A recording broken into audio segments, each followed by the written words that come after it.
গাজীপুরে এমপি মুজিবুর রহমানের সঙ্গে সাংবাদিকদের মতবিনিময় ও ইফতার মাহফিল। জাইদুল কবির ভাঙ্গি।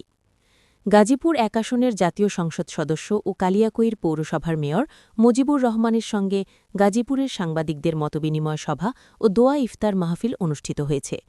আজ ৭ মার্চ শনিবার বিকেলে গাজীপুরের কালিয়াকৈর পৌরসভার অডিটোরিয়াম ভবনে এ মতবিনিময় সভা ও ইফতার মাহফিলের আয়োজন করা হয়। এতে গাজীপুর জেলার বিভিন্ন প্রিন্ট ও ইলেকট্রনিক মিডিয়ার সাংবাদিকরা উপস্থিত ছিলেন। অনুষ্ঠানে এমপি মুজিবুর রহমান সাংবাদিকদের সঙ্গে শুভেচ্ছা বিনিময় করেন এবং এলাকার উন্নয়নসহ বিভিন্ন সমসাময়িক বিষয় নিয়ে আলোচনা করেন। পরে দেশ ও জাতির কল্যাণ কামনায় বিশেষ দোয়া অনুষ্ঠিত হয় এবং অংশগ্রহণকারীদের নিয়ে ইফতার করা হয়। আমি আপনাদের সবসময় আপনাদের পাশে দিয়েছি, আপনাদের উন্নয়ন সহযোগিতা যখন যেটা চেয়েছেন আমি সাধ্যমতো আমি করেছি।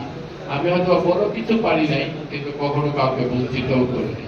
এবং এই নির্বাচনটা আমি কেন করতে গেলাম সেটাও আপনারা জানেন, যে একটা প্রেক্ষাপটে আমাকে জোরালো প্রার্থী হয়ে দলের কাছ থেকে আবদার করে এই মনোনয়নটা আমাকে আনতে হয়েছে। এবং আনার দিন থেকে যেভাবে আপনারা আমাকে সাপোর্ট করেছেন এবং মনোনয়ন প্রাপ্তির আগেও জনমত সৃষ্টিতে দলের মধ্যে জনমত সৃষ্টিতেও আপনারা আমাকে পাশে থেকে সাপোর্ট করেছেন, সকল কিছু নিয়েই আমি আপনাদের ধন্যবাদ এবং কৃতজ্ঞতা জ্ঞাপন করছি। এখন আমাদের কাজের সময়। আপনারা জানেন যে আমাদের মাননীয় প্রধানমন্ত্রী জনাব তারেক রহমান সাহেব এই নির্বাচনের পূর্বে রাষ্ট্র কাঠামো মেরামতের ৩১ দফা তিনি ঘোষণা করেছেন এবং এই ৩১ দফার প্রতি জনগণের সমর্থন দিয়েছেন, যে হ্যাঁ, বিএনপিকে ভোট দেই, সরকার গঠন করলে ৩১ দফা মানে জনগণের উন্নয়নের ৩১ দফা, সকল শ্রেণীর মানুষের পেশার মানুষের কথা বলা রয়েছে আমাদের এই রাষ্ট্র কাঠামো মেরামতের ৩১ দফা।